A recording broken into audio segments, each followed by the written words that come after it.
Namaskar viewers, hello and welcome to Sansad TV. I'm Teena Jha, you're watching Perspective. Pakistan-based terror groups like Jaish-e-Mohammed and Lashkar-e-Taiba maintain their training camps in Afghanistan, and some of them are directly under the Taliban control, according to a new UN report.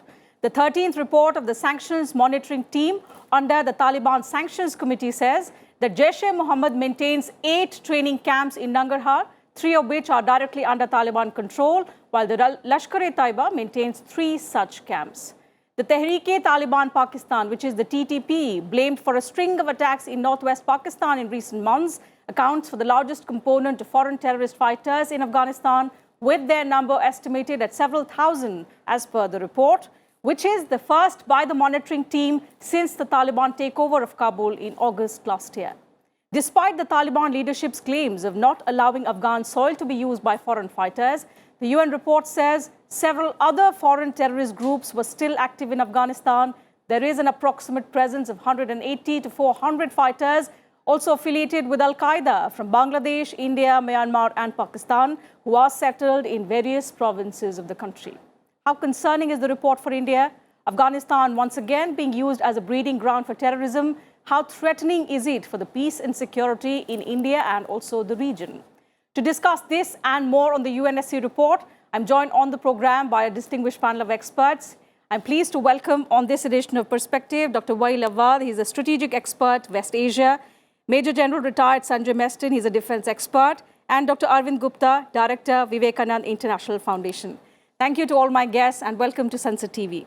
Dr. Gupta, allow me to begin the program today with you. So despite repeated denials by the Taliban, there are several foreign terror groups, and especially anti-Indian groups like Jaish-e-Mohammed and Lashkar-e-Taiba, who are obviously running terror camps in Afghanistan. How concerning is this finding in the UN report for India? This is a development which does not come as a surprise to any Afghanistan watcher. What has been mentioned in the report is important because this refers to the period after the Taliban took over. But the fact remains that these groups, Retd, Jaish-e-Mohammed, and many other groups that have been mentioned in the report, they have been there in Afghanistan for a very long time. They have developed deep linkages. They have fought alongside the Taliban against the Americans. And these linkages and their links with Al-Qaeda, etc., have all been documented, including in the previous UN reports. So this should not come as a surprise. Nevertheless, I think the development is deeply worrying for India. And there are several indicators that the presence of these groups, continued presence of these groups in Afghanistan, is destabilizing the region, and it is causing major security concerns for India.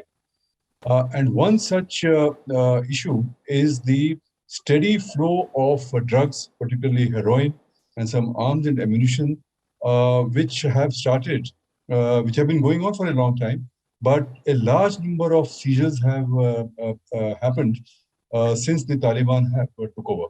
And in so much so that India is concerned, and a lot of these seizures have come from Afghanistan, originating in Afghanistan, but coming through ports in Iran and also in Africa. And this has been taken up by the Indian government with the Iranian government very recently. That is one aspect. The second aspect is that today we are seeing uptick of terrorism in Jammu and Kashmir. We are seeing some deeply disturbing developments in Punjab. And the entire India-Pakistan border is right now, in some sense, become very sensitive. And a lot of these seizures of arms and ammunition and Pakistani terrorist nationals being caught. So I think you put it all together. This can be traced to the Taliban takeover in August 21. And despite their assurances that there will not be foreign fighters on their soil, but I think the report lays it bare that not only Retd, Jaish-e-Mohammed, but other ATM and many other fighters are very much there. And in fact, they are providing training and financing to the Taliban, and even perhaps helping the Taliban forces. And 3 battalions have, I think, been raised in the last few years by the Taliban, and they are being funded and trained by the LET and Jaish-e-Mohammed. So it's a very deeply worrying concern, and I think we should be worried about Jammu and Kashmir and Punjab. Absolutely. It's extremely concerning. General Mestone, the one concern that India had raised time and again ever since the takeover of Kabul in August last year was Afghan soil being used by terrorists to, destabilize the region. And that's exactly what has been validated in this UN report. Very worrying for India, particularly in the wake of incidents that have sort of risen in Jammu and Kashmir, and of which Dr. Gupta also mentioned. Can we relate the two? Is it because of these terrorists who are being trained in our neighborhood that incidents like these in Kashmir have just risen in number? And also, is there a correlation also to what's happening in Punjab? Teena, good evening. Firstly, I must compliment Dr. Gupta. He summed up everything extremely well. You have asked two pertinent issues. Firstly, I'll just go into the little backdrop. This United Nations Security Council report. Firstly, what is the veracity or the genuineness of this report or credibility? I would say it is highly credible, because when I was operating in Afghanistan from 2011 to 2014, I had developed a very good relationship with the United Nations Assistance Mission in Afghanistan, that is UNAMA. And I realized they have got deep intelligence or networks all around, and United Nations is an organ where a lot of people would come and give information. So it's a credible report. Now, who's controlling them? Apparently, as brought out, it is being controlled by the Pakistan Army and the ISI. Whenever we talk about Taliban, it is well understood that Taliban means Pakistan Army and ISI. There is no denial to that fact. And even when the United Nations, the United States was operating there as the form of International Security Assistance Force, where were these Taliban? They were all sheltered, all being trained in Pakistan. And they used to be staging attacks on the ISF over there from the Pakistan territory. So the fact of the matter is, if they are being controlled by Pakistan and now they are in total league with Taliban, therefore now what is the intent? Their intent is obviously absolute clear. Pakistan intent and the Taliban intent is to target India through these groups. And the correlation I'm highlighting is that especially in Jammu and Kashmir and even in Punjab, very rightly brought out, this not only terrorism, it is the narco-terrorism. Punjab is infested. When I was commanding my division in Firozpur, way back in 2015, I had taken so many seminars there and highlighting the kind of drugs which are being inducted into Punjab border. The reason being, because Pakistan knows that the bulk of the armed forces and the border areas support the Indian Army, and the recruitment is maximum from Punjab. However, there has been quite a steady decline on recruitment, and today amongst the officer cadre, you have very few people who are joining army from Punjab. This is a very, very drastic change. Why? Because the youth is getting addicted to drugs, and Pakistan is meeting its strategic objective of targeting border states. And even you are well aware, it's not only Punjab, it is way down up to Rajasthan. So their priority obviously is Jammu and Kashmir and Punjab, and therefore these are absolutely correlated. And the recent targeting of so many of the migrant workers and the teachers over there, the Kashmiri Pandits, it is obviously absolute clear that they want to keep the Indian state and the government of India in an embarrassing situation and keep targeting us. Now, I also feel that now we are going to have the Amarnath Yatra on, and this time it is visualized. Because of the better security situation, my assessment is that this time there will be threefold the number of Yatris who would be going, and therefore it will be also a targeting, it will be a very, very lucrative target for the terrorists, because they would like to show to the world and to the Kashmiri people that yet we can target the Indian security forces, and and they can demean the government of India, especially the way of the J&K police is directly under the control of Central authorities, that itself is a very, very big blow to the Pakistanis. So, in essence, the coordination between the armed forces, the security and the state apparatus, and also a very good thing has happened, the IS cadre people, what we have, the AUGM, like Arunachal and Delhi, etc., those cadres are now going there. So it is injecting new blood. But the mission of Pakistan is very, very clear that they want to continue to target J&K, internationalize the issue, and keep showing to the world that it is a disputed area. Absolutely. And what we are the witnessing, even recent killing of this singer in Punjab, all these are, whether we can call it extortion or anything, but the aim of Pakistan is very clear to destabilize these two regions, because for military operations, Jammu and Kashmir and Punjab are one of the finest launch pads of the Indian Army. And of course, in Rajasthan.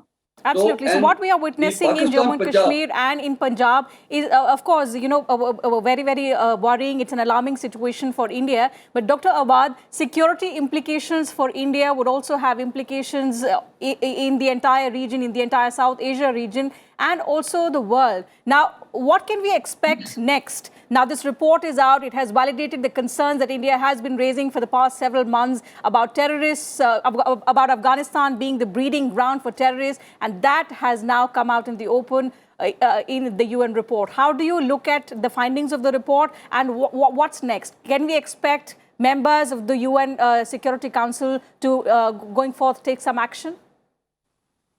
Well, it's a grim reminder of the danger of terrorism in this region, and we have been talking about for decades. In fact, ever since the Al-Qaeda and Taliban have taken over Afghanistan, and during the jihadist culture they have created in Afghanistan, where they have pushed out the Soviet Union, and then the collapse of the USSR have led to Taliban, to Afghanistan to be the ground for most of the International Jihadist Council, most of the terrorist group from all over the region where they have been involved in the fighting against the USSR have remained in Afghanistan. However, when the United States invaded Afghanistan and the hope that they were fighting terrorism, in fact, we didn't see any terrorism being removed. The main objective of destroying the Taliban and the terrorist organization and removing the infrastructure remain mirage, because that is not the aim, because of the sudden withdrawal of the United States from Afghanistan have left this vacuum there where the Taliban has filled it, and the Taliban is back in power.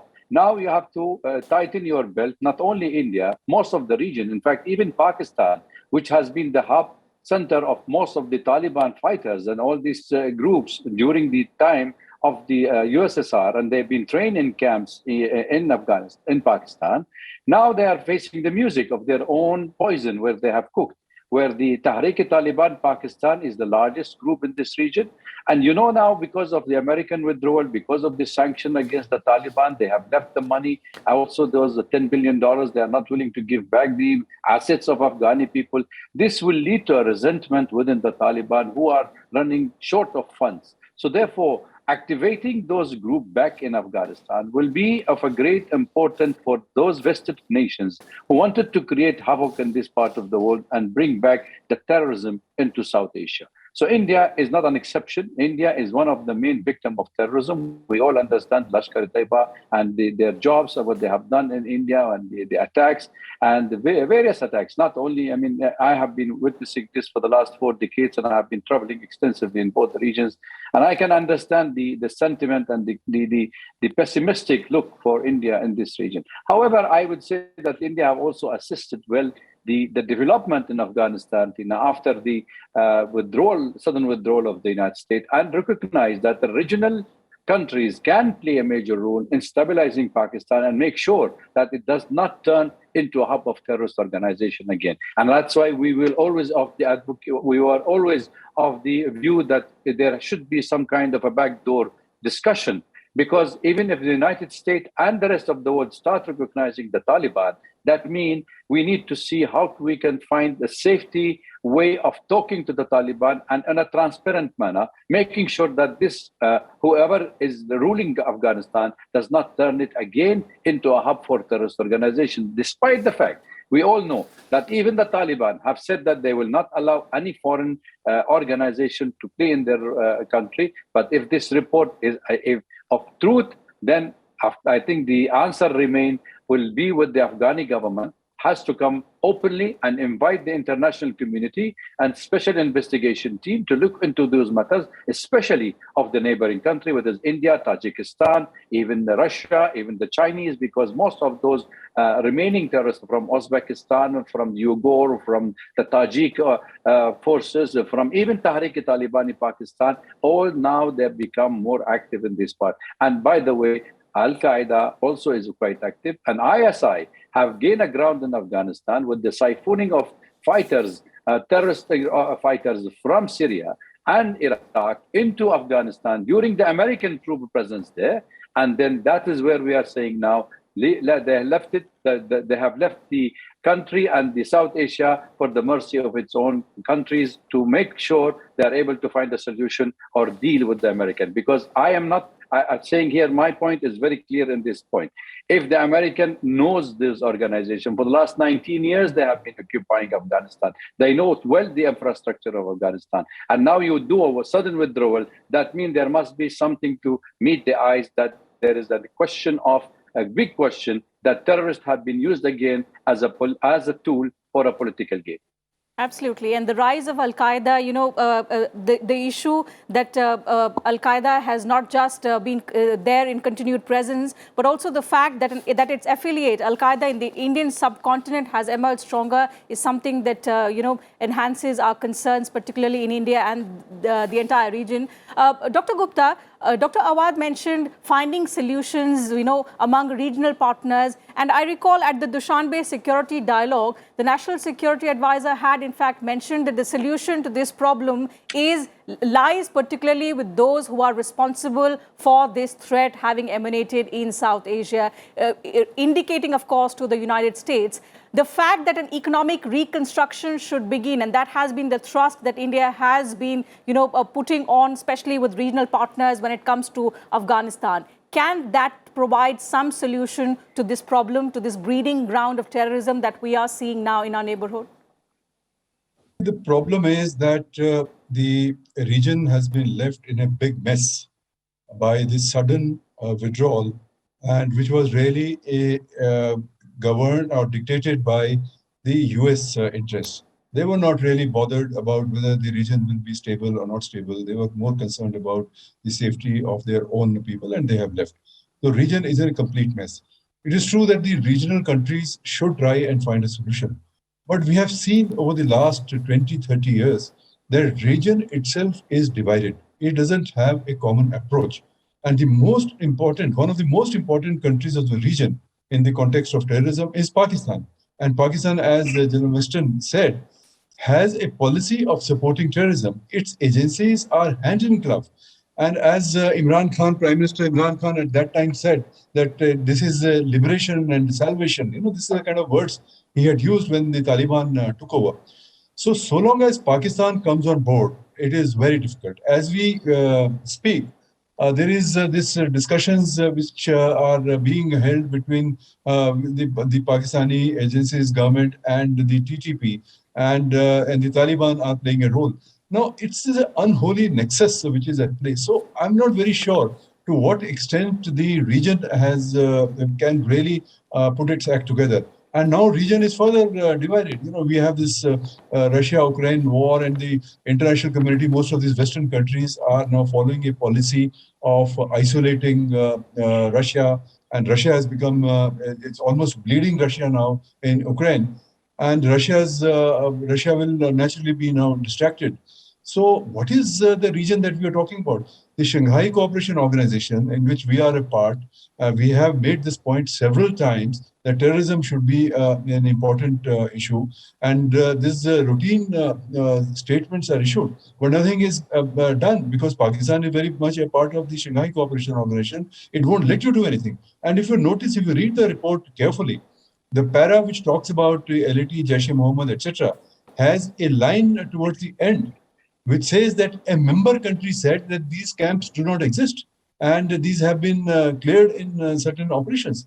So we know who this then member country is. Absolutely. So I think the region has right now, unfortunately, is not united. And as you can see, even in this Dushanbe conclave, Pakistan was not represented. And when the same conclave was held in India some months ago, Chinese did not come. So what do you do? So I think, yes, while it is good to say that region should have an approach, but right now I think region is getting fragmented. And the recent developments, particularly in Central Asia, what happened in Kazakhstan some months ago, what is happening in Ukraine and the Russia distraction. So I think all these are not very good augury, and we will have to prepare ourselves. While we should have regional cooperation and bilateral cooperation as we are doing it with many countries. Okay. Talking of preparation, really General Mestone, the challenges now, of course, are huge. For long, we've been victims of cross-border terrorism. Now, similar situations are arising in our border states, in Jammu and Kashmir as well. How big a challenge it is going to be going forth for our security forces to ensure that the era of terrorist activities, of terror attacks in India does not come back? Definitely, this terrorism will continue to be a potent weapon for Pakistan. And they have got training grounds in Afghanistan and Pakistan, and terrorists are available in plenty, so there is no denial to the fact. Now, what does India do? I think India has to be very clear. Firstly, I think the way some improvements have taken place, the police has been now put under the central forces, I would say, or central control, and the state administration is doing fairly well. We are having the BDO elections and all those kind of things. These are steps in the right direction, and the armed forces together with everyone is coordinating the activities. So first and foremost is to prevent this all is timely and correct intelligence, credible intelligence. That is the most important thing. Therefore, we have to have very, very good sources, including in Afghanistan, because that is the start point. And including in Khyber Pakhtunkhwa and Balochistan and POK, in all these areas, we have to have very, very high intelligence network so that we get credible and timely intelligence to intercept, nab and kill these terrorists. Absolutely. Amid mounting challenges, we have to be extremely prepared. Sorry to cut you short, General Mestone, time is running out. I'll take one final comment from Dr. Awwad on, what Dr. Gupta said. As far as regional cooperation is concerned, there is no hope. Is there a long-term solution for India when it comes to global partners? Can we have like-minded partners, help us find a solution to this problem? Because it directly has implications on our domestic security as well as destabilizing of the region.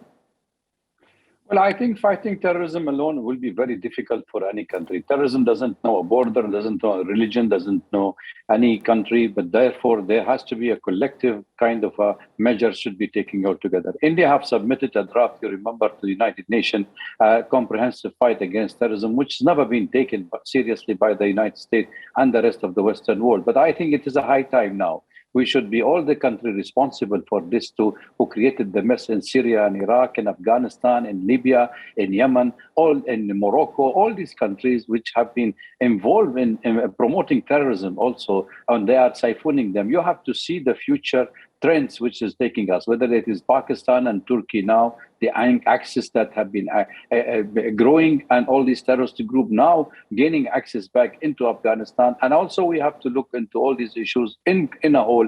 Therefore, there has to be some sort of accountability for those countries involved. And state-sponsored terrorism should be... But the fact that, with the ongoing Russia-Ukraine war and the geopolitical situation having completely changed, the fact is whether these countries would be interested in actually solving the solution in South Asia is something that we'll have to see and wait for. Thank you. With that, I'll have to wrap up the discussion. Thank you, gentlemen, for joining me on the program today, sharing your thoughts with us and our viewers on this very, very important subject. So that's it from us on this edition of Perspective. Thank you to all our viewers as well for their time. See you again same time tomorrow. Until then, take care of yourselves and keep watching Sansad TV.